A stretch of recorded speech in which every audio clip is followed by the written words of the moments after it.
quem vai assistir em outro momento da gravação, pode ser um bom dia, pode ser uma boa tarde. Voltamos mais uma vez aqui com a nossa fala mensal, trazendo uma palestra hoje maravilhosa, do qual eu já agradeço de antemão ao professor Filipe Bassi por ter conseguido essa brecha em sua agenda para nos brindarmos hoje com uma palestra essencial e fundamental. Ele vai falar sobre divulgação científica no Museu da Amazônia, no MUSA. O nosso grande orgulho. Quem de nós, amazonenses, não se orgulha do MUSA, do Museu da Amazônia? E o professor Filipe vai falar muito sobre isso hoje. Eu espero que todos estejam antenados, todos os graduandos, mestrandos, doutorandos da UEA, de outras instituições, os membros do nosso grupo de pesquisa, professores de todas as áreas que se interessam pela educação e ensino de ciências, em especial pelos espaços não formais, e também outras áreas do conhecimento. Que saboreiem, na verdade, esse momento único com esse grande profissional, renomado, professor Filipe Bassi, que vai nos brindar com essa maravilhosa palestra. Nesse momento, eu quero chamar a nossa mestre de cerimônias, a professora Lindalva, que vai falar um pouquinho de quem é o professor Filipe, e logo mais iniciaremos esse momento.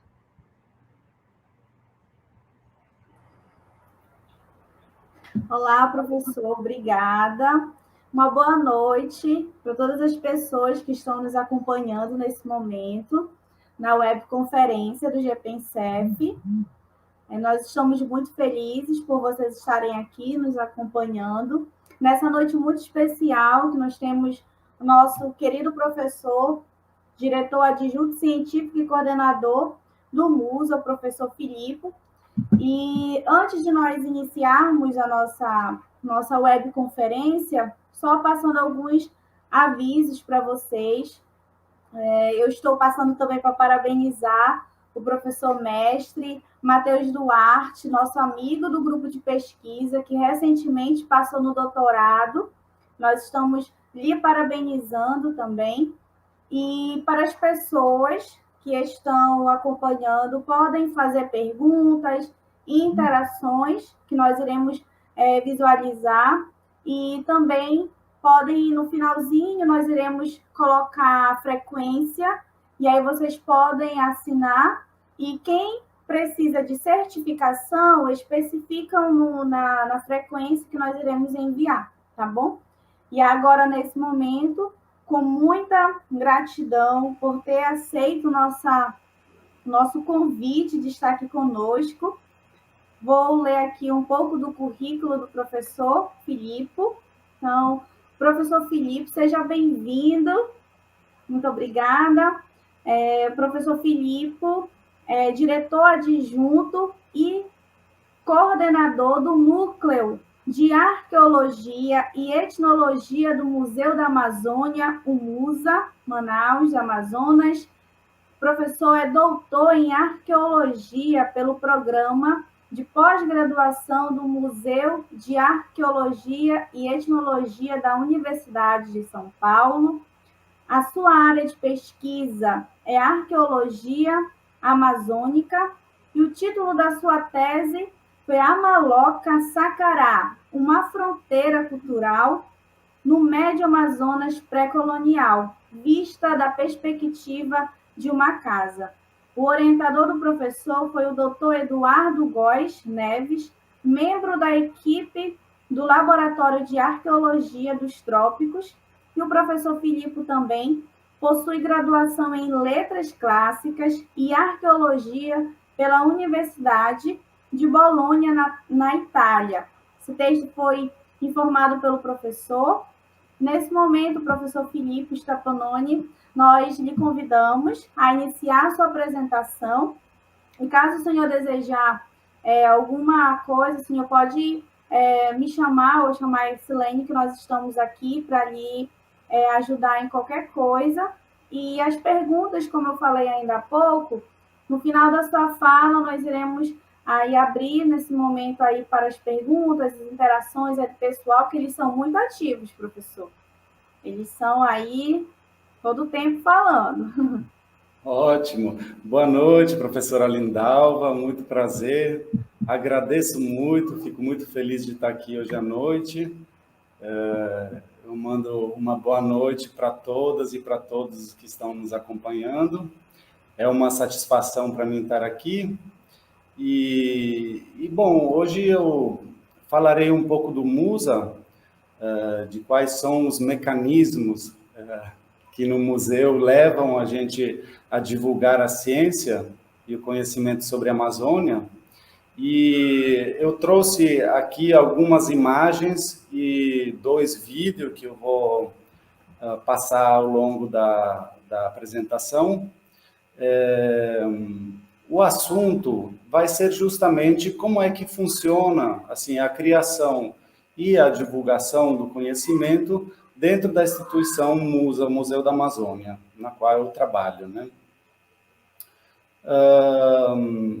Eu diria que, para começar, eu posso dizer que o MUSA é uma instituição, é uma associação de direito privado sem fins lucrativos, que tem como principal objetivo o estudo e a divulgação da bio- e sociodiversidade da Amazônia, né? Esse é o que é o MUSA.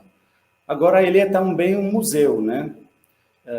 Então, ele não é uma universidade, não é um ambiente em que o conhecimento se cria e se divulga, e ele, porém, tem várias relações com vários outros centros de pesquisa, universidades da região amazônica, de forma geral. Portanto, ele tem uma estrutura que é caracterizada por ter no conselho de administração do museu membros de vários institutos de pesquisa. No caso, por exemplo, a UEA, além de ser, vamos dizer assim, uma instituição que foi responsável pela fundação também do MUSA, isso 11 anos atrás, e, em seguida, ela foi uma das principais parceiras do ponto de vista científico, do ponto de vista do desenvolvimento do MUSA, mas com ela existem outras. A gente tem cadeiras no Conselho de Administração para a UFAM, para o Museu Guelde, em Belém, para o Instituto Mamirauá, em Tefé, e outros institutos na Amazônia. No fundo, do ponto de vista da estrutura do funcionamento do museu, ele foi pensado para poder se articular junto com outras instituições e desenvolver projetos em conjunto e dar a oportunidade a essas instituições também de ter um laboratório ao ar livre na floresta para os estudantes que queiram fazer pesquisa, fazer estágio e desenvolver seu próprio conhecimento sobre a floresta amazônica em contato direto com a floresta. No entanto, ele não é somente isso. Ele também é um local que é aberto ao público de forma geral e que procura divulgar o máximo possível para o público mais amplo possível, justamente o conhecimento que está sendo criado em torno da Amazônia. Nessa ideia, o MUSA nasce a partir do seu atual diretor-geral, que é o professor Ennio Candotti, que é um físico, e ele é uma importante personalidade da ciência brasileira. Ele foi, por muitos anos, diretor da Sociedade para o Desenvolvimento da Ciência, Sociedade Brasileira do Desenvolvimento da Ciência, foi o principal redator da revista Ciência Hoje, e ele teve um papel tão importante que chegou também a ganhar prêmios para a divulgação científica da Unesco. Então, tudo nasce graças a essa conjuntura entre a universidade, na qual a UEA fez parte, teve uma parte importante, e uma ideia. Agora, eu vou desenvolver um pouquinho essa história para depois mostrar, no específico, o que acontece dentro do museu, como é que as várias partes do museu funcionam, seja do ponto de vista da produção do conhecimento, como também da divulgação, e quais são os vários modos de divulgação que acontecem dentro do museu. Eu vou compartilhar agora aqui com vocês um PowerPoint com umas imagens, de modo tal que todo mundo possa ter uma ideia, mesmo as pessoas que não conhecem o museu, possam ter uma primeira visão do que é a nossa ideia e o nosso trabalho diário. Justamente, o Museu da Amazônia nasce nessa conjuntura em que se decide que em Manaus vai se criar uma instituição que possa se articular com as instituições presentes na região e que possa aumentar a capacidade de divulgação para o público exponencialmente. Ou seja, não somente o público dos cursos universitários, mas o público em geral da cidade. Isso começa com a figura do professor Enio Candotti, que foi redator da revista Essencial Hoje, e que trabalhou também na SBPC por longos anos. E, no fundo, a ideia era que era a única estratégia para garantir a sobrevivência da Amazônia, seja como ecossistema, mas também como todas as culturas que compõem a Amazônia, para garantir sua sobrevivência ao longo do tempo, é necessário divulgar o máximo possível o conhecimento sobre a Amazônia. O principal fator que hoje em dia participa na destruição da Amazônia é justamente o não conhecimento. Então, assim, esse era o objetivo principal e o motivo de nascer da criação do MUSA. Em segundo lugar, teve uma ideia, que foi aquela de criar um museu vivo. O que seria um museu vivo? O museu vivo seria um espaço onde o conhecimento e a divulgação se dão no mesmo momento em que as coisas naturalmente acontecem. O MUSA ele se encontra num fragmento da Reserva Florestal Duque. Eu vou passar aqui para o segundo slide. Ele está num fragmento de 100 hectares da Reserva Florestal Adolfo Duque, na periferia norte de Manaus. É a maior reserva florestal urbana que se tem no Brasil, uma das maiores do mundo. Ela tem 10 mil hectares e é uma área que está sendo estudada pelo INPA há muito tempo. Então, é uma área de floresta relativamente bem conhecida. Eu digo relativamente porque quando se fala em Amazônia, a gente sabe que a Amazônia ainda é, por grande parte, desconhecida do ponto de vista natural, mas também do ponto de vista da sua história cultural, né? Então, nessa área foi implantado o MUSA para que o visitante e o pesquisador tivesse a possibilidade de atuar e de conhecer diretamente no local onde todas as coisas acontecem. E para tornar cada visita diferente uma da outra. Porque como o principal acervo, o principal laboratório do MUSA é a própria floresta, com todas as dinâmicas de seus habitantes acontecendo diariamente, obviamente, cada visita é única no museu. Eu vou interromper o meu compartilhamento e vou voltar com vocês e vou pedir para que seja colocado à disposição de todos o primeiro vídeo que eu trouxe, que é uma apresentação para o MUSA, como se fosse um folder do MUSA. Lugar que encanta.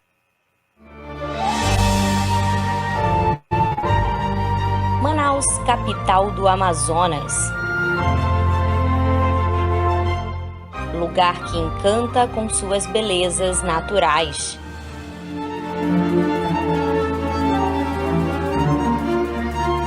E o MUSA, um museu vivo de floresta amazônica primária no coração de Manaus, te leva para uma experiência única, conhecer a complexidade e a rica diversidade social e biológica da Amazônia.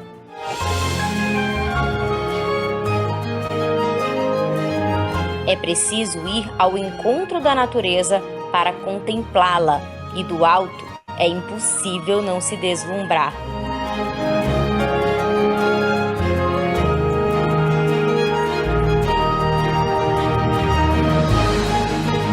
MUSA, uma experiência amazônica. Então, como todos podem ver a partir desse vídeo, o MUSA está inserido na floresta. Boa parte das coisas que as pessoas vão conhecer no MUSA estão lá naturalmente. Porém, todos nós sabemos que a biodiversidade da Amazônia e também a complexidade de sua história cultural, ela passa muito além do que dá para você conseguir ver numa visita. Então, o MUSA ele funciona também numa lógica fractal, ou seja, ele tenta pegar toda a biodiversidade e toda a diversidade da história cultural e a sociodiversidade da Amazônia e trazê-la num espaço pequeno, que é o fragmento de reserva onde o MUSA está instalado. Para tanto, o MUSA não trabalha exclusivamente na Reserva Duque, mas ele tem campos de pesquisa em várias áreas da Amazônia. E, a partir desses campos, ele traz informações que depois vão ser expostas no museu. Aqui vocês estão podendo ver algumas imagens de um sítio arqueológico que se encontra no sul de Roraima. Por que eu estou começando com arqueologia? Além do fato de eu ser arqueólogo. Mas porque, por exemplo, a gente sabe hoje em dia que a história profunda indígena na região amazônica teve um impacto substancial na Amazônia, também do ponto de vista da floresta, da composição florestal, do ponto de vista da distribuição das plantas que hoje em dia a gente encontra na floresta. Então, quando a gente entra numa floresta, a gente tem que ter uma percepção do que ela é o fruto de uma longa história, inclusive humana. Não exclusivamente uma história natural, uma história em que um importantíssimo fator é a evolução, mas também uma história indígena de longa duração que teve impactos profundos na floresta. Então, para poder contar essa história e para poder interpretar a floresta como ela é hoje, como ela aparece hoje, o MUSA também participa ou desenvolve diretamente pesquisas em várias regiões da Amazônia. Essas fotos que vocês estão vendo, elas são fotos que vêm de um sítio que chama Arara Vermelha.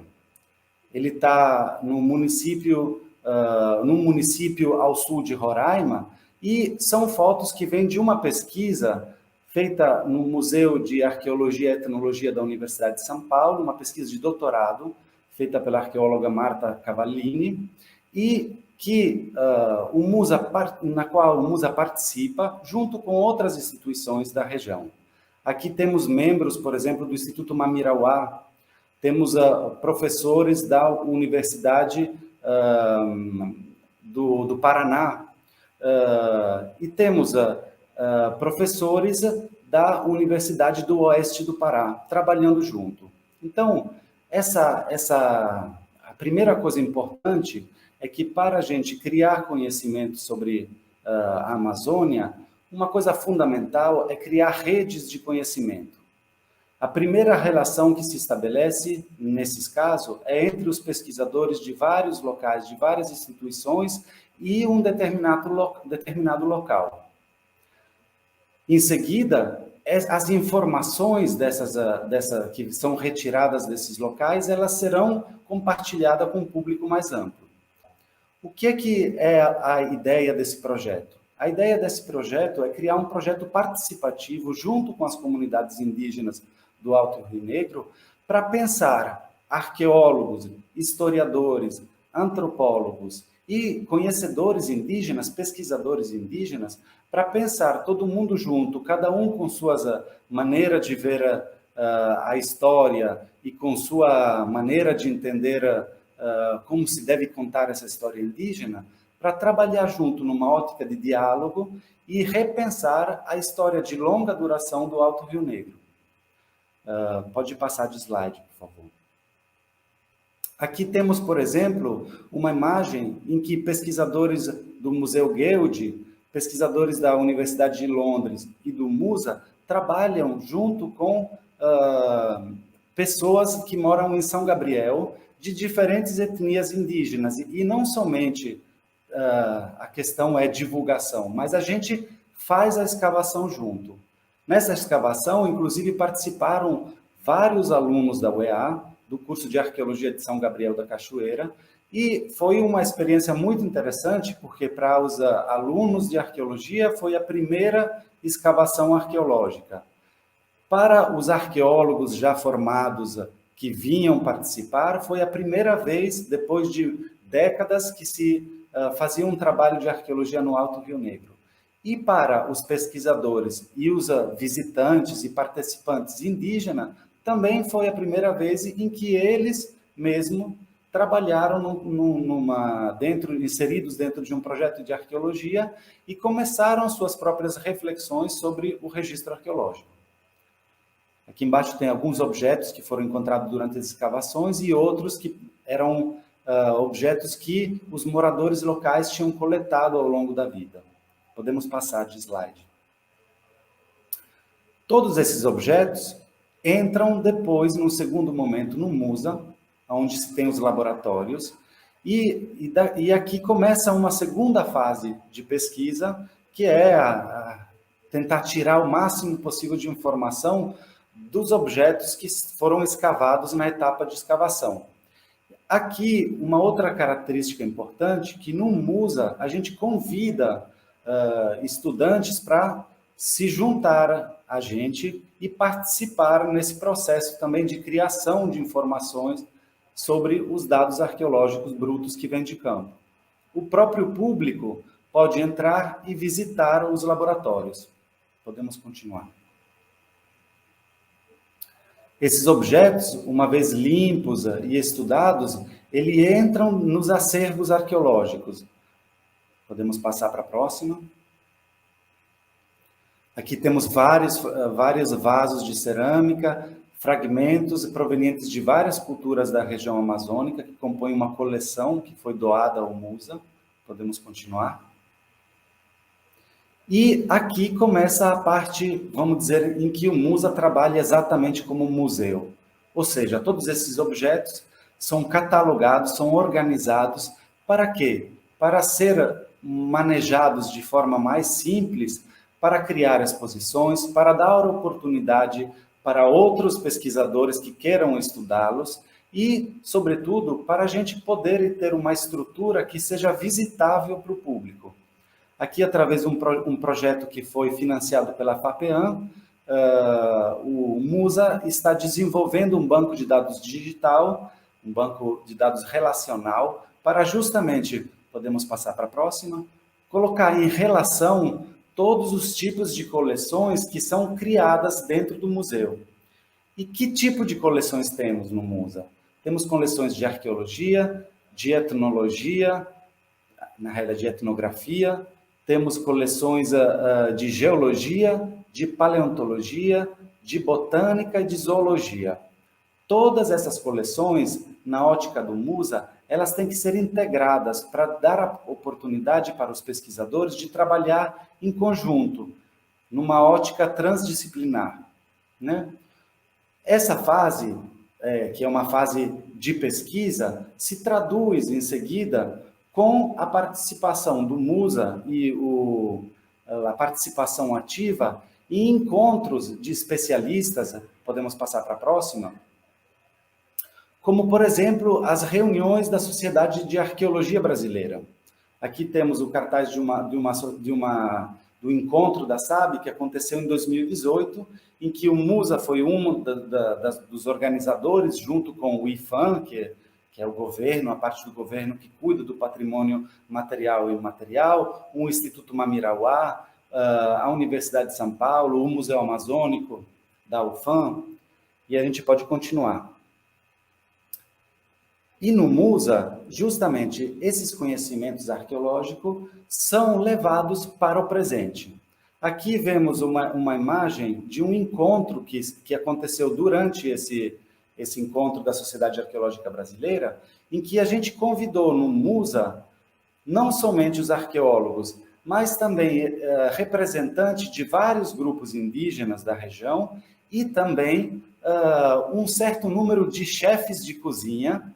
E a ideia foi pensar em receitas, em quais são as relações entre o ambiente e a cultura do ponto de vista da culinária amazônica, e quais são as relações que a culinária amazônica hoje, seja ela a culinária dos restaurantes que fazem cozinha amazônica hoje, seja ela a culinária tradicional dos povos indígenas, com os restos materiais que a gente encontra no sítio arqueológico de plantas e animais que foram utilizados antigamente, milhares de anos atrás. Podemos passar para a próxima. Aqui vemos um público assistindo a uma apresentação que justamente põe em relação, ou seja, coloca nos dias de hoje, numa questão que é a produção de comida, os conhecimentos arqueológicos e os conhecimentos tradicionais. Vamos avançar de novo. Que vemos que entre os participantes tem uma representante do povo Zoé, tem o professor Eduardo Neves, da Universidade de São Paulo, temos arqueólogos e antropólogos. E a comida foi produzida no mesmo momento. Essa é também uma ideia do Musa. A produção, fazer as coisas, é um momento muito importante para o conhecimento. Podemos continuar.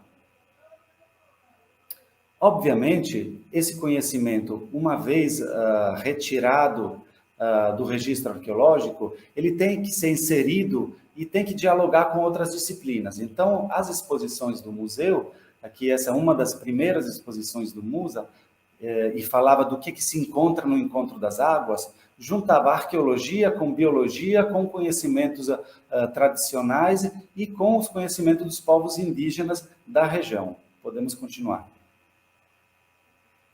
De novo, essa mesma exposição. Podemos continuar. Aqui se há um outro momento da divulgação científica. Aqui temos exponentes da BBC que estão entrevistando os arqueólogos do museu para conhecer as coleções e para conhecer quais são as atividades que se desenvolvem no museu.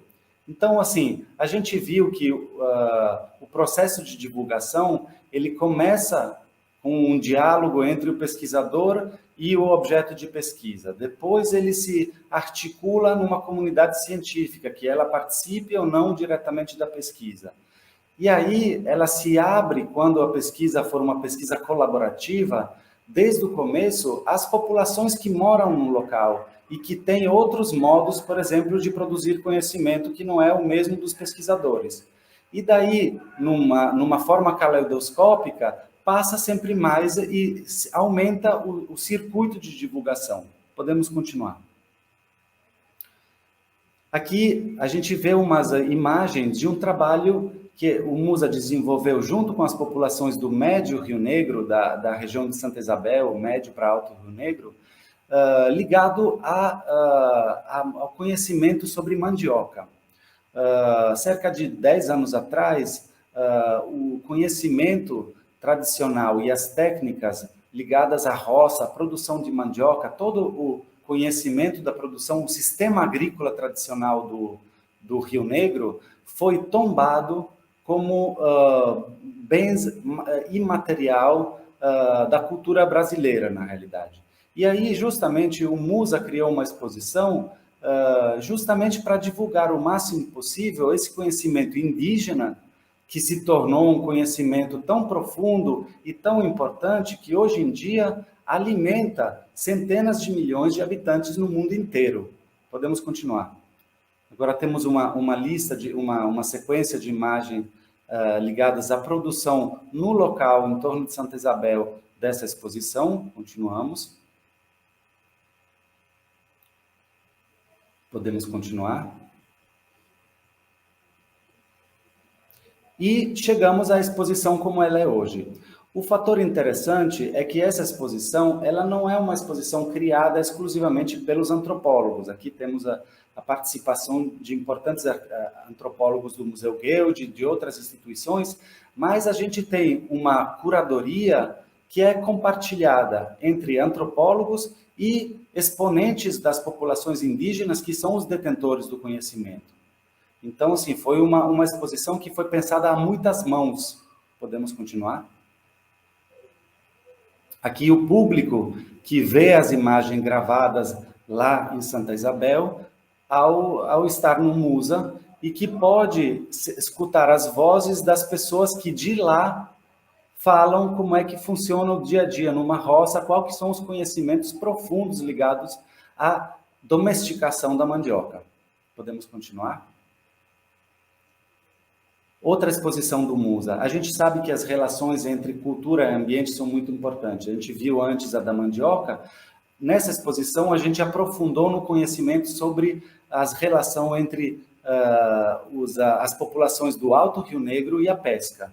Essa exposição apresenta todas as técnicas e os conhecimentos profundos que que estão à base da criação de um sistema de pesca totalmente sustentável, numa região que tradicionalmente é conhecida como uma região a baixo potencial ambiental do ponto de vista da pesca, que é o Alto Rio Negro. Podemos continuar. Ainda aqui uma imagem de uma armadilha de pesca. Podemos passar. E aqui a exposição. De novo, a exposição ela é o resultado de um trabalho de conhecimento e de divulgação de mão dupla, em que os pesquisadores passam seus próprios conhecimentos. No caso aqui, os conhecedores indígenas também participam em todos os aspectos da produção da exposição, e a exposição chega ao público justamente com esse caráter de estar representando a diversidade dos pontos de vista das epistemologias diferentes que estão na Amazônia hoje em dia. Podemos continuar de novo. Mudando de assunto. A gente sabe que para tentar estudar e entender profundamente a floresta amazônica, o fator cultural e o fator humano é um fator importante, mas existem outros fatores fundamentais. Por exemplo, os fatores evolutivos. Hoje em dia, para entender claramente o porquê que hoje em dia a Amazônia é um dos sistemas mais biodiversos do planeta, para entender o porquê disso, como se formou essa enorme, incrível biodiversidade, uma das maneiras é tentar entender quando isso se formou. Portanto, no Musa, há poucos anos, foi criado um núcleo de paleontologia, e a gente, através de um trabalho em conjunto com geólogos e paleontólogos de vários locais do Brasil e, sobretudo, com a Universidade Federal do Acre, a gente começou a desenvolver um trabalho de pesquisa numa região que está entre o Amazonas e o Acre, próximo de Boca do Acre, onde existe um sítio paleontológico incrível.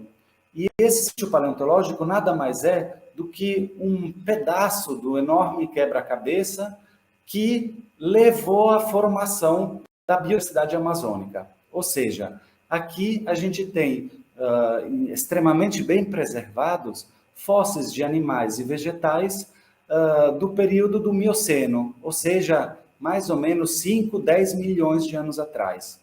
Este é o período em que provavelmente começa a se formar uma Amazônia próxima daquela que a gente conhece hoje em dia. Aqui vemos nessa foto a equipe que foi a campo. Podemos continuar? umas outras imagens da escavação paleontológica. Aqui estava sendo escavado, entre outros fósseis também, uma mandíbula de um purossauro, ou seja, um crocodiliano, um parente antigo do jacaré, que foi o maior crocodiliano que já existiu no mundo. Podemos continuar.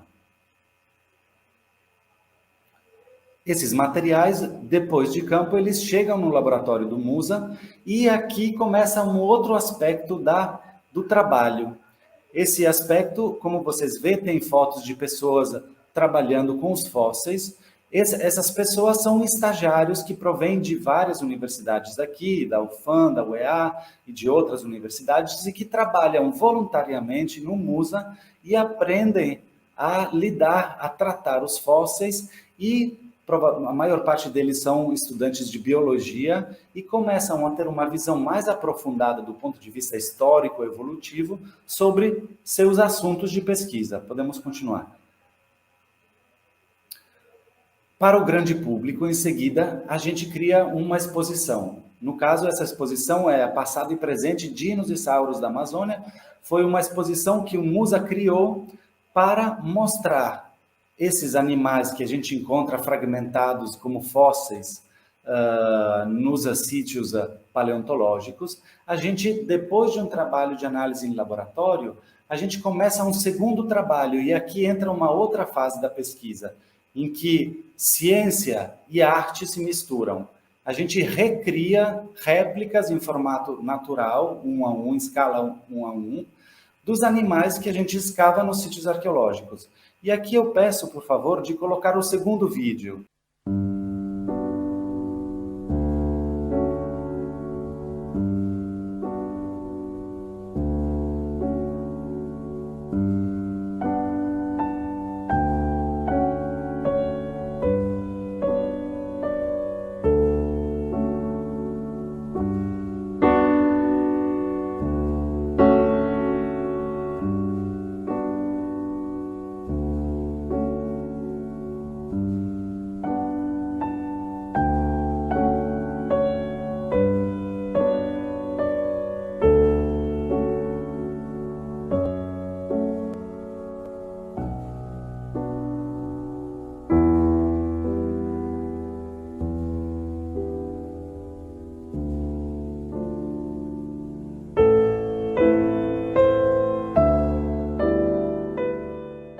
O que é interessante é que nesse processo de criação e de divulgação científica, muitos fatores, muitos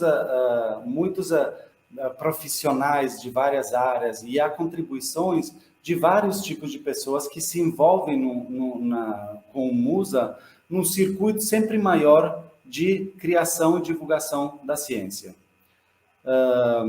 Podemos continuar no PowerPoint? Esse mesmo.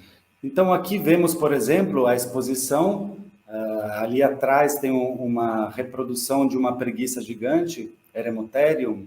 E aqui temos a doutora Lucy, que é a nossa paleontóloga, que está apresentando ao público, desde os bastidores de uma exposição, ou seja, os próprios fósseis no laboratório, até a exposição. Vamos continuar, por favor. Obviamente, nesse processo, há uma divulgação científica que segue os canais tradicionais do público especializado. Então, temos a publicação de artigos ligados à produção científica, que está se criando ao longo desse percurso. Podemos continuar?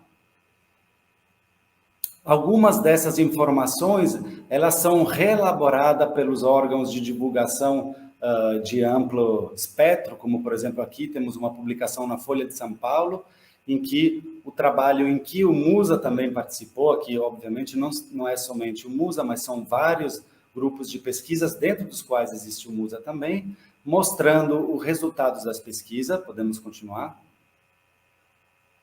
E aqui temos também canais no YouTube e encontros online, diria, que nem o que a gente está fazendo hoje, onde os nossos, no caso, a nossa paleontóloga, a Lucy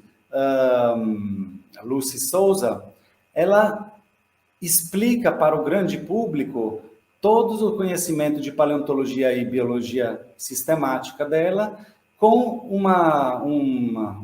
vamos dizer assim, um modo de expor os conhecimentos dela mais acessível ao grande público. Podemos continuar.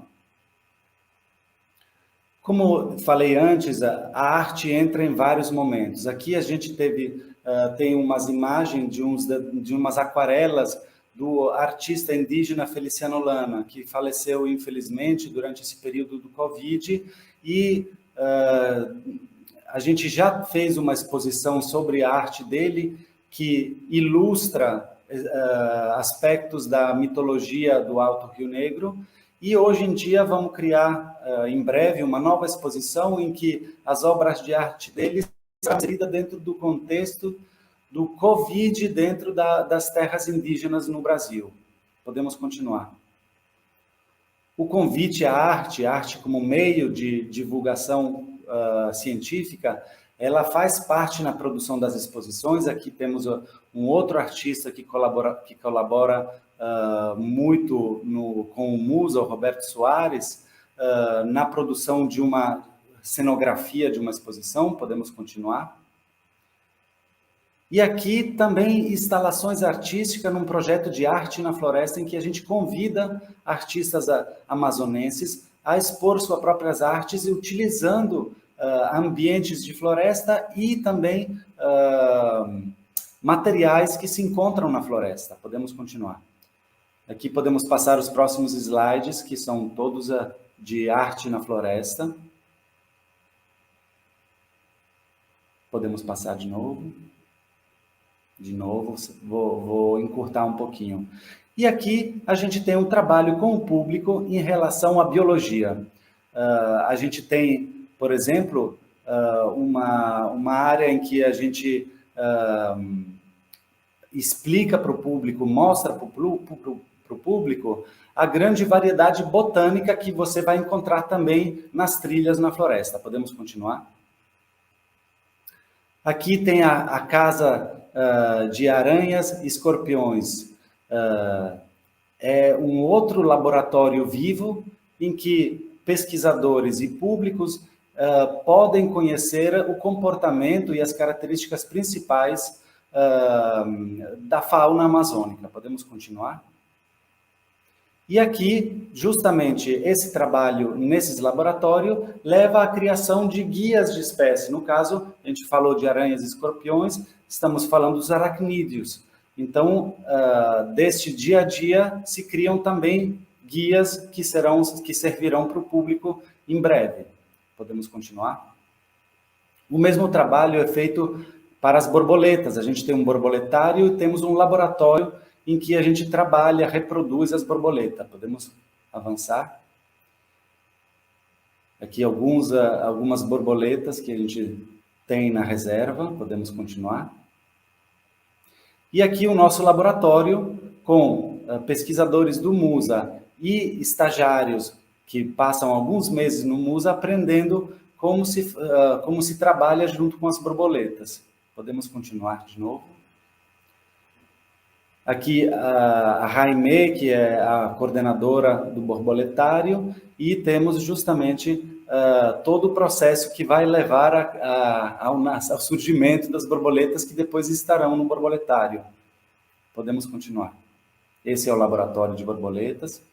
Avançamos. E aqui o borboletário com o público. O público, então, ele é chamado a participar a todos esses aspectos da nossa pesquisa / exposição. Podemos continuar. A mesma coisa acontece com as cobras. Podemos continuar. A Ana é uma estagiária. E aqui a gente convida professores e pesquisadores de cobras para que dê palestras no Musa e que levem as pessoas, os interessados, para trilhas noturnas que a gente faz para conhecer a herpetofauna diretamente em seu ambiente. Podemos continuar? Aqui sempre o laboratório de cobras. Podemos continuar? Aqui a gente está trabalhando com a reconstituição de um esqueleto de uma sucuri que chegou no Musa. Podemos continuar. E aqui o trabalho com cogumelos. A mesma coisa, pesquisadores e pessoas interessadas entrando na floresta no Musa, acompanhadas, para entender e conhecer a grande diversidade de cogumelos que tem na floresta. Enfim, essa é a apresentação. Eu estou à disposição para responder a eventuais perguntas e esclarecer aspectos que eu passei rapidamente.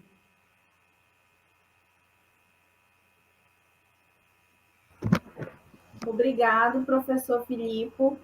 Acredito que todo mundo, assim como eu, nós estamos maravilhados, né, pelas imagens e também da grande importância que o Musa tem em relação à divulgação científica, o quanto ele é um espaço, né, um museu vivo, realmente, onde as pessoas vão, né, visitar, mas sentem aquela sensação de estar até mesmo longe, né, da cidade grande, essa sensação. E o quanto esses estudos científicos, eles também trazem uma resposta da importância da ciência hoje, né, do quanto os conhecimentos eles precisam realmente ter essa divulgação para nós. E acredito que dentro das pesquisas científicas, até mesmo do nosso grupo, né, de pesquisas que já foram feitas lá no Musa, que as potencialidades realmente desse espaço, tanto no sentido, né, dessa área de pesquisa, da arqueologia, mas o quanto a questão da educação também, né, de levar as crianças para esses espaços, os estudantes, tanto da graduação como da educação básica, é um momento, né, muito especial e significativo. Porque você levar o Musa, né, para esse espaço, você faz com que as crianças saiam daquele livro didático e venham para o concreto, né? Então, os professores têm essa possibilidade, né, de trabalhar. E nós temos algumas perguntas para o senhor, e Sim. Todos estão agradecendo, né? E uma das primeiras perguntas é da Ana Márcia. Ela é mestranda também do programa de Educação em Ciências na Amazônia, e ela fez a seguinte pergunta para o senhor: como o Musa busca aproximar a comunidade ao redor com as pesquisas desenvolvidas no local? Então, obrigado pela pergunta, Ana Márcia. É uma pergunta importantíssima e eu acho que esse é o ponto-chave. Ou seja, um museu, sobretudo um museu que quer ser um museu vivo, ele tem que ser muito presente na comunidade que está ao seu redor. Eu mostrei, de um certo ponto de vista, que o Musa, apesar de ele estar aí, hoje em dia, na Cidade de Deus de Manaus, mas ele, de uma forma meio que fractal, ele trabalha com comunidades que vão além da comunidade do local. Em relação à comunidade próxima do Musa, o Musa tem uma política de trabalho com as escolas nos arredores. A gente recebe muitos alunos das escolas dos bairros próximos do museu para fazerem visitas no museu, e a gente tem um trabalho há alguns anos com as escolas do local. Do outro lado, se a gente ampliar um pouquinho mais o público, a gente tem um convite constante para o público de Manaus, com ingressos reduzidos para a população de Manaus, para que possa ter mais facilidade de acesso na região, no museu. Além do mais, a gente chama os estudantes para justamente participar das atividades diretamente do Musa, seja como estagiários. A gente hoje em dia tem um grande número de estagiários participando em todos os aspectos do museu. Vocês viram nas fotos anteriores, boa parte das pessoas que vocês viam envolvidas nos trabalhos de laboratório, na apresentação, na divulgação com o público, são estagiários. E depois a gente tem uma interação direta com comunidades que não estão tão próximas do Musa, como, por exemplo, as comunidades indígenas que, porém, estão no local onde o Musa faz pesquisa. Então, para isso, o Musa sempre faz pesquisas de caráter colaborativo e traz exposições colaborativas dentro do museu. Ou seja, quando a comunidade com a qual a gente está desenvolvendo uma pesquisa é uma comunidade que está distante, a gente procura envolvê-la desde o começo na pesquisa e trazer na divulgação sua voz, tanto quanto a voz dos especialistas da área, de cada área. Consideramos que todo o processo é um processo de mão dupla. Espero ter respondido um pouco a pergunta. Obrigada, professor, pela resposta. O Saulo também, ele perguntou do senhor o seguinte: como ocorre a divulgação científica entre os populares próximo do Musa? Essa relação, ela é positiva? Entre os populares próximos aí do Musa? Sim, eu acho que essa relação é justamente a relação na qual a gente vai investir mais nesse próximo futuro. Obviamente, a gente tem a divulgação científica no Musa, porque o Musa é em si um local de divulgação científica. Então, todo visitante ele vai ter a possibilidade de participar dos vários aspectos, seja da produção que da divulgação científica. O que a gente pretende fazer daqui para frente é facilitar o máximo possível a entrada da comunidade ao redor do Musa e criar também projetos específicos para essa comunidade, de modo tal que a gente possa ter uma interação sempre mais estreita com a comunidade que hospeda, de uma certa forma, o Musa. Obrigada, professor. E é interessante essas perguntas, porque assim, nós moramos em Manaus e poucas pessoas conhecem o Musa, conhecem o SIGS, e recentemente uma das práticas de campo dos meus alunos da graduação, e olha só que interessante, eu os levei para o Centro Histórico de Manaus, né, o Lago, o Teatro, e uns dois estudantes nunca tinham ido na Praça do Largo São Sebastião. E aí, nesse momento, fazendo uma ligação com o Musa, uma boa parte da população de Manaus nunca foi no Musa, né? Ou em outros espaços não formais daqui. E essa questão da aproximação da comunidade é muito, muito, muito boa, né? De chamar a atenção, de fazer programas realmente que aquelas pessoas lá, principalmente as escolas, né, possam levar os alunos para visitar, até mesmo, por exemplo, fazer visitas, né, pode ser estagiários em algumas escolas, motivar os professores, por exemplo, de fazer uma movimentação e de levar as crianças. Nem todos os professores têm uma possibilidade, mas se organizando, se planejando, né, planejar é a palavra certa, né, que dá certo de levar aí as crianças para o Musa. E aí o Odevilson Felício fez a seguinte pergunta: professor, algum projeto do Musa em parceria com a extensão das universidades? Sim, o Musa foi criado justamente para poder trabalhar como local onde seja possível desenvolver projetos de extensão.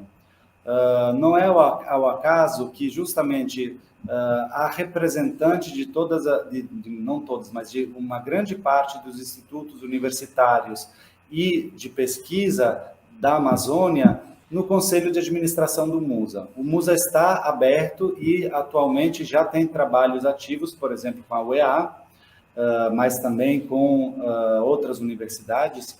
E eu acho que esse é um aspecto que o Musa abre um convite para as universidades para justamente estreitar relações e utilizar esse espaço que foi criado e está sendo desenvolvido justamente para isso. Obrigada, professor. E aí essa pergunta do Matheus também ela vem ligada a tudo que o senhor está falando, né? Em relação à metodologia que o Musa utiliza. Aí ele faz a seguinte pergunta: o Musa utiliza uma metodologia de divulgação e ensino voltada para todos os públicos por exemplo, alunos do ensino básico, superior, e para o público em geral, ou o público que se adapta aos conteúdos? Então, eu acho que nesse assunto a gente tem um pouco de tudo, para falar a verdade. Eu vi que algumas exposições que a gente tem foram criadas e pensadas e resultaram em conteúdos em que nem todos os públicos se identificam. Já outras temos uma resposta de público muito mais transversal. O Musa está sendo uma experiência, sobretudo também para os trabalhadores e os pesquisadores do Musa. Então, o que eu acho é que nossa política é aquela de a gente entender sempre mais o nosso público, abrir sempre mais as nossas exposições para um público o quanto mais amplo possível e justamente fazer esse trabalho de diálogo com o público. Eu acho que nisso estamos aprendendo. Faz um ano que a gente tem uma museóloga trabalhando com a gente, que está justamente pensando como a gente pode melhorar essa capacidade de diálogo com o público. Esse é um grande desafio para todos os museus, e eu acho que para o Musa é um grande desafio que a gente, aos poucos, vai entender melhor e implementar e melhorar nas falhas que a gente tem ainda. Isso mesmo, professor. E aí essa questão, por exemplo, dessas metodologias que o Matheus se refere, e aí antes de nós iniciarmos a conferência, o senhor estava comentando da importância realmente da visita técnica, por exemplo. Eu recentemente fui no SIGS, né, sábado passado, com o Matheus, inclusive, e aí nós fomos verificar os espaços, para que depois os alunos possam ir. E aí, no Musa, acredito que também os professores precisam fazer essa visita técnica, verificar quais são os espaços que eles podem aí utilizar e ajudando também o Musa, né, nesse sentido, por exemplo, de adaptar suas metodologias, porque se você não fizer uma visita técnica, não tem como você realmente fazer uma análise preliminar do espaço. Então, é importante também aí os estudantes que estão acompanhando, alguns são os meus, do Saulo também. Então, sempre é importante fazer a visita técnica. E aí a Carmen pergunta o seguinte: as oportunidades para a comunidade estudantil interessada nas diversas áreas de atuação no Musa, né, acho que ela quis dizer, existem, né, oportunidades para toda a faixa etária estudantil aí no Musa? Sim, existem. Inclusive, existem para fazer estágios no Musa. A gente tem um grande número de estagiários hoje, eles são seja alunos universitários, como também alunos de segundo grau, como também pessoas da comunidade que não são estudantes, ou seja, na realidade, os estágios são justamente uma oportunidade para, seja os estudantes que os não estudantes, passar 3 meses, pelo menos, trabalhando e conhecendo as dinâmicas internas de funcionamento do Musa. Hoje em dia temos estagiários na parte de comunicação das redes sociais do Musa, temos estagiários trabalhando no serpentário, no borboletário, nas exposições, ou seja, praticamente estamos abrindo muito nesse período, faz um ano mais ou menos, a uma presença massiva de pessoas que vão passar um período no Musa e aprendendo e ajudando o museu também. Bem. A Isilene, ela faz a seguinte pergunta, mas antes de eu fazer essa pergunta da Isilene, eu estava visualizando aqui o comentário da Quitéria, e aí ela disse que ela adorou fazer a visita no Musa de forma virtual, e aí eu fiquei pensando no sentido que o Musa também agora, já pensando aí na resposta da Isilene, né, que ele também está aproximando as pessoas por meio virtual. Mas o que acontece é a questão do desconhecimento também, de não saber, né, que existem essas possibilidades. Aí é legal também sempre estar divulgando para as escolas, né, para os professores utilizarem aí o Musa como uma forma de visitação virtual. Sim, eu quero dizer também que a gente está se planejando para, em um futuro relativamente breve, ter novas atividades nesse sentido. Por exemplo, a gente está implementando no nosso site e nos próximos meses começará a ser testado um programa que permite a um visitador externo de qualquer lugar do mundo dar uma volta nas coleções de arqueologia, geologia e paleontologia do museu. Esse é um programa que a gente está desenvolvendo através de um programa de catálogos utilizado nos museus, que chama Tainacan. Então, no futuro, eu espero breve, terá a possibilidade, por exemplo, de visitar as reservas técnicas, as coleções. Do outro lado, em uma parceria com a TV Cultura, a gente está criando, de um lado, uma revista do Musa, uma revista que vai servir para fazer divulgação científica, mas com um caráter acessível ao grande público e que terá também um espaço para os meninos e os jovens. E, do outro lado, a gente está criando, sempre em parceria com a TV Cultura, um telecurso sobre a Amazônia, que terá o Musa como centro organizador. Então, assim, nos próximos tempos será possível ter aulas através da televisão e também uma nova revista, além do que acessar ao museu, as coleções do museu em forma virtual. O professor Saulo perguntou o seguinte: o conceito museográfico e de educação museal do Musa em relação às bioexposições, há uma ligação entre elas ou são bases independentes? O senhor pode ler também aí na tela. Sim, quando o Musa foi criado no começo, a ideia inicial era aquela de a gente não ter exposições com animais vivos, né? E que a gente ia criar as condições para que esses animais fossem sempre observados na floresta, ou seja, nas trilhas, através de microscópios, no caso de animais muito pequenos, ou de binóculos, de estruturas que facilitasse o encontro do visitante com o animal livre. Ao longo do tempo, a gente, porém, também recebeu animais de instituições que não tinham mais as condições de ser postas, de viver fora de cativeiro. Então, por exemplo, a nossa exposição com as cobras, ela surgiu justamente por uma coleção de cobras que veio do Instituto de Medicina Tropical e que se tratava de animais que não tinham mais condição de viver na floresta.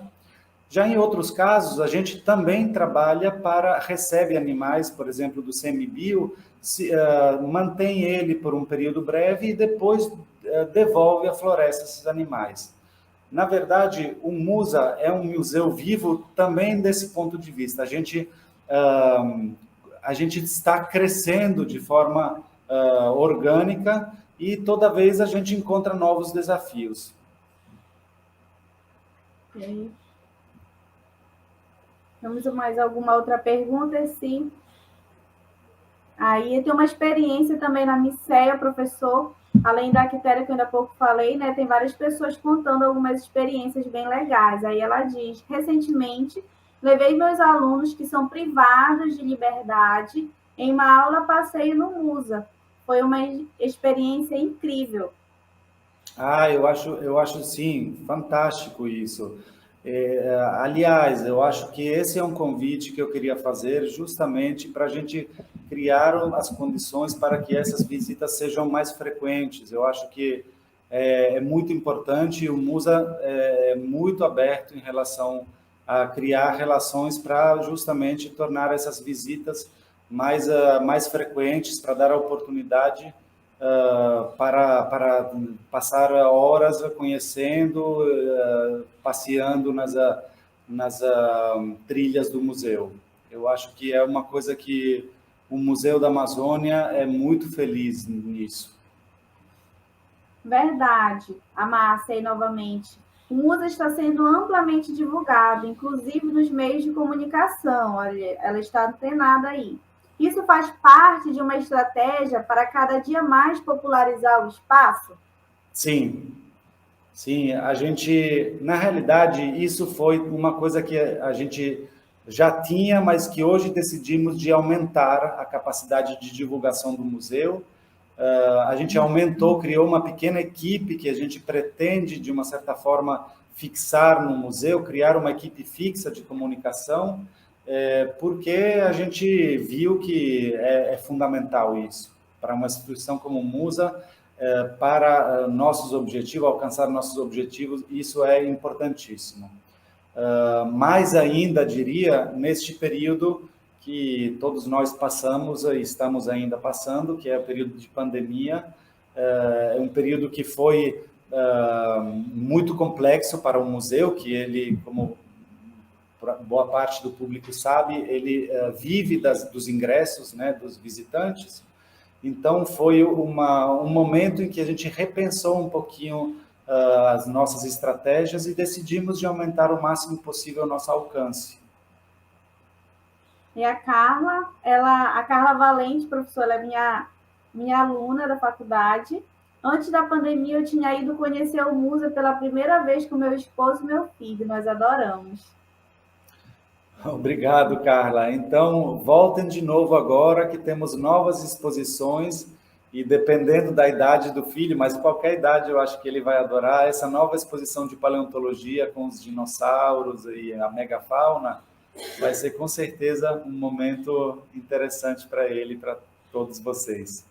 E principalmente das crianças que gostam de dinossauro, né? Sem Recentemente, dúvida. Uma amiga minha lá de Parintins veio, olha só para o senhor saber, ela veio especialmente para conhecer aí a exposição dos dinossauros, que o filho dela, ele é apaixonado por dinossauro, e quando ela viu na televisão a reportagem, ela se organizou e ele viu. Então, não tinha como ela impedir. Então, se organizou e veio visitar e conheceu aí os dinossauros de pertinho. Então, hoje em dia é possível, inclusive, não somente com um agendamento específico, é possível não somente visitar a exposição, que essa é aberta a qualquer visitante do Musa, mas também ter um encontro direto com a nossa paleontóloga, que foi a campo, que trabalhou nos laboratórios e criou a exposição. E eu quero destacar que essa é uma experiência única. É muito raro um visitante poder conversar diretamente com o cientista que fez as pesquisas, que criou a exposição. Então, para os amantes da paleontologia, saibam que em Manaus há a possibilidade de uma experiência que quase nenhuma cidade do mundo vocês vão ter. Ou seja, conversar diretamente com o cientista que descobriu, que trabalhou com os fósseis que depois vocês encontrarão na exposição. Partiu Musa, a Márcia colocou aí no comentário. Isso mesmo. Nós vamos lá, professor, e nós vamos marcar nossas visitas, né, para a gente conhecer, se aprofundar um pouco mais, né, aí no Musa, saber explorar realmente. E as crianças, né, da educação básica, do ensino superior, elas precisam ter essas experiências. E principalmente porque as crianças, ao ver a natureza, os animais, inclusive aí o dinossauro, vai estimular elas a aprender, a gostar, né? Serem futuros cientistas, né? Não deixar aquela visão de distanciamento de ser cientista, mas também elas podem ser. E isso é um trabalho constante que nós precisamos fazer dentro de sala de aula. Por exemplo, quando eu trabalho com os acadêmicos, eu enfatizo sempre isso, que nós, professores também, somos cientistas, nós precisamos motivar as nossas crianças a serem, né, a buscar conhecimento, né, não ir somente em um espaço, somente visitar, mas contemplar o que tem lá naquele espaço, a natureza, a importância, né, o ecossistema. Então, às vezes, passa despercebido, e quando você volta, por exemplo, para ir fazer uma visita com acompanhamento, seu olhar é totalmente diferente, né? Então, os acadêmicos, nós, enquanto professores, precisamos ir nesses espaços com um olhar realmente pedagógico. Como é que eu posso explorar o Musa, né, para trabalhar com as crianças, né, com a educação infantil, ensino fundamental? Então, a gente sempre tem que ter esse nosso direcionamento. E todo mundo está aí parabenizando o Musa, convidando todo mundo para fazer um tour aí. Me levem, por favor. É isso. E se vocês quiserem participar das atividades, se informem que existem possibilidade de participar, fazer estágios. A gente está abrindo agora, em breve, uma biblioteca. Terá a possibilidade para as pessoas interessadas entrar no Musa, ficar estudando no Musa. A gente vai ter uma biblioteca e esse espaço vai servir também, por exemplo, para todos os estudantes que não têm livros em casa. Eu sei que hoje em dia com a internet a gente alcança muitas informações, mas isso não tira a importância de ter um espaço com livros, com internet, para poder pesquisar e estudar. Em breve teremos também esse espaço, está sendo organizado neste momento, estamos recebendo coleções de livros e em breve será disponibilizada para o público, inclusive para um público que faça uma carteirinha específica para a biblioteca, sem o ingresso normal do Musa, para ser mais acessível. Ok, muito obrigada, professor. E agora nós deixamos para as suas considerações finais, e aí daqui a pouco nós temos também a participação do professor Saulo para finalizar. Tá, as minhas considerações finais? Isso. Então, eu queria deixar claro o fato que o Musa, ele precisa da participação, ele vive da participação da sociedade, e ele é feito para a sociedade. Não sendo um órgão público, ele tem ainda mais necessidade de ser de utilidade para seu próprio público. Participar do Musa é uma coisa que pode ser feita em vários níveis, né? Desde o visitante até a pessoa que fica trabalhando no museu por alguns meses, até a própria pessoa que compartilha na internet. Tudo isso é participar com o museu. Quanto mais a gente conseguir o engajamento da população, quanto mais a gente vai conseguir também se abrir mais à população. Porque é disso que a gente sabe que que a segurança futura do Musa poder continuar a existir depende da comunidade. Então, assim, eu quero abrir um convite realmente a se engajar com o museu.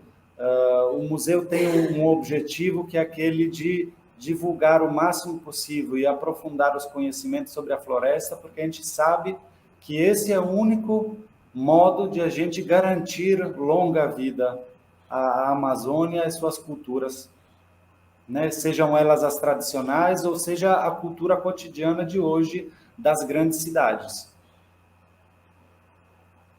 Ok, obrigada, professor, pelas suas considerações. Eu que agradeço muitíssimo pelo convite. Né, de compartilhamento de experiência, de conhecimento, e todo mundo agora vai visitar o Musa, vai divulgar cada vez mais.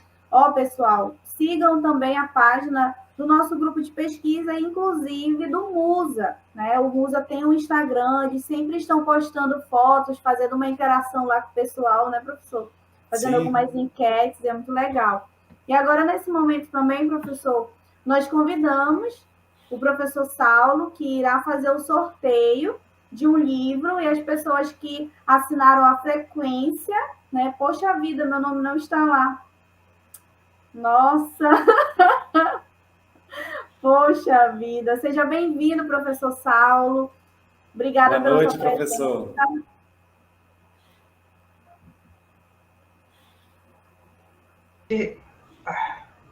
Estou me acostumando também aqui. Olá, gente, tudo bem? Boa noite. Professor Felipe, maravilhosa sua palestra. Muito obrigado por ter acolhido o convite e ter trazido essas informações de uma maneira tão simples e, ao mesmo tempo, rica e, ao mesmo tempo, respeitando essa complexidade maravilhosa que o Musa representa.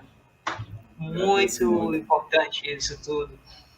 E a gente além de agradecer por esse momento que o senhor está conosco, a gente faz aqui umas rápidas menções de pesquisadores que puderam ter esse momento no Musa para enxergá-lo como objeto de pesquisa, né? Uma pesquisadora nossa, que é a Cíntia Emanuele, fez o seu mestrado, né? Eu acho que foi orientado pela professora Carolina, justamente sobre o Musa, como para a educação infantil.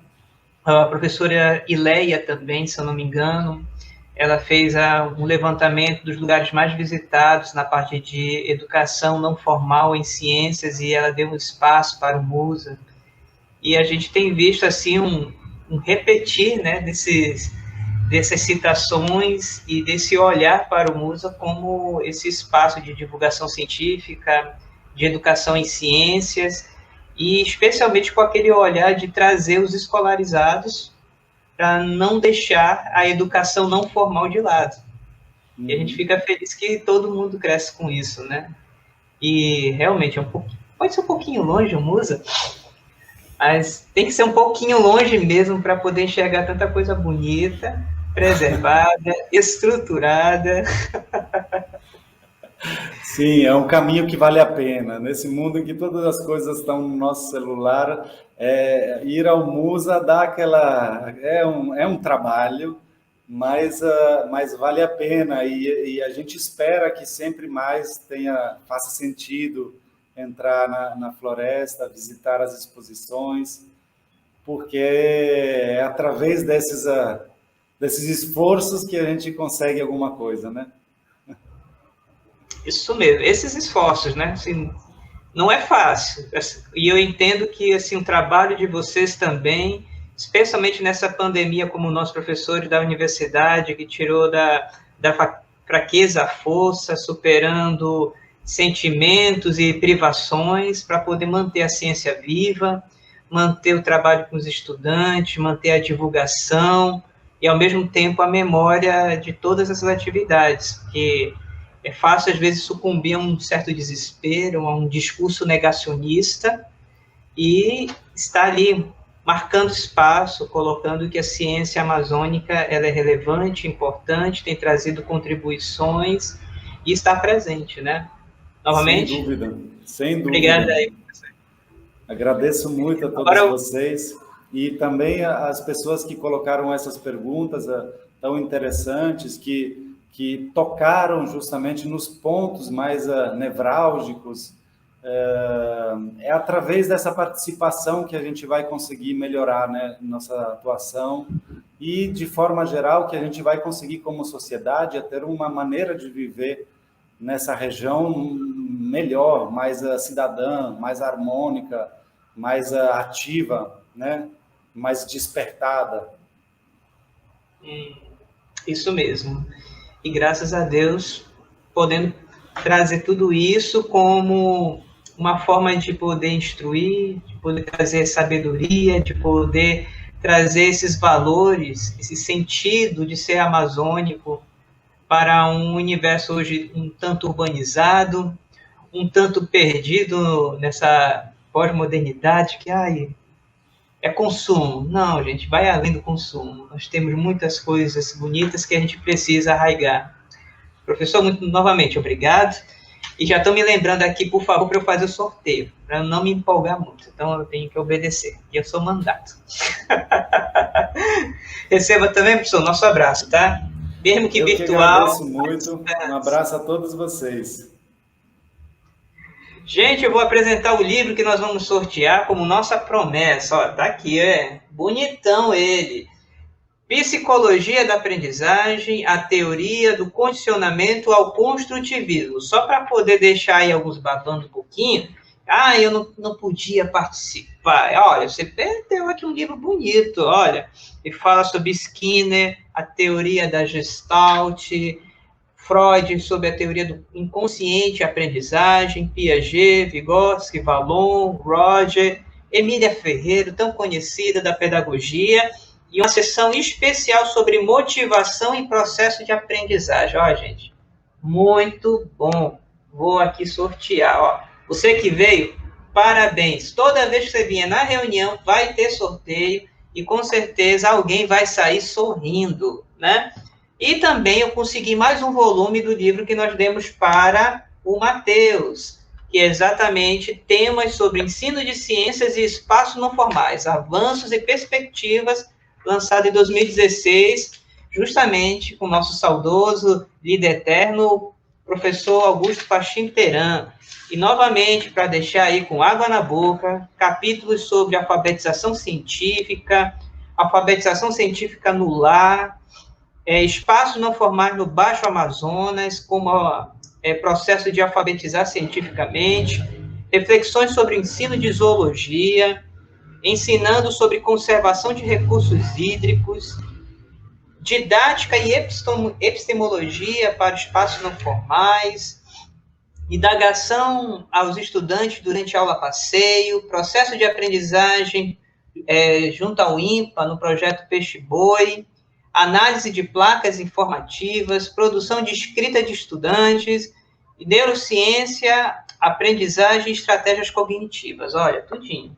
Com ainda um capítulo da professora Ierecê. 2 tipos de livros que nós vamos sortear agora. Rua os tambores. Não tem aqui a sonoplastia, infelizmente, né? Vou aqui, vocês estão vendo que todos os nomes daqueles que assinaram a nossa lista de frequência estão aqui. Agora eu vou clicar no botão sortear. 1, 2, 3 e começou. Quem ficou em primeiro lugar, para vocês não verem que eu mexi algum pauzinho, é a dona Natana. Natana, parabéns, você acabou de ganhar um livro de Psicologia da Aprendizagem, Teoria do Condicionamento ao Construtivismo. Entre em contato com a professora Escila, que a gente vai aí marcar um momento para poder entregar. O nosso livro aqui, ele é físico. Tem cheirinho de livro novo, você vai gostar. Agora vamos novamente ressortear aqui. Só deixa eu dar uma olhada se alguém olha. 3 pessoas assinaram. Vou ter que, de novo, copiar aqui para fazer um novo sorteio. Agora, 19 assinaturas.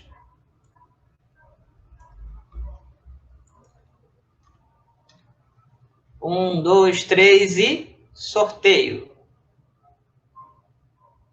Ailton Cavalcante Machado, você ganhou o nosso livro Special, né, do grupo de pesquisa. Temas sobre ensino de ciências em espaços não formais, avanços e perspectiva. Parabéns, Ailton, por ter ganhado. Então, nossos 2 sorteios de livros feitos agora mesmo. Silene, por favor, você pode interromper aí o compartilhamento. Obrigado.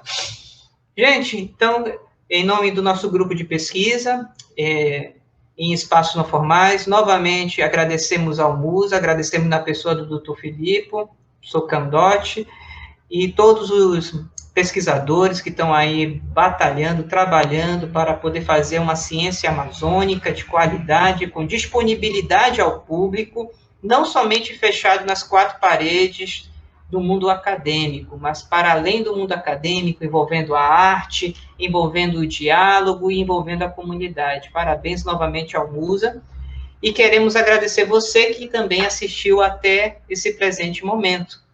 No nome do professor Washington Almeida, que está como nosso líder, e de cada um dos nossos estudantes, integrantes, agradecemos e estamos disponíveis.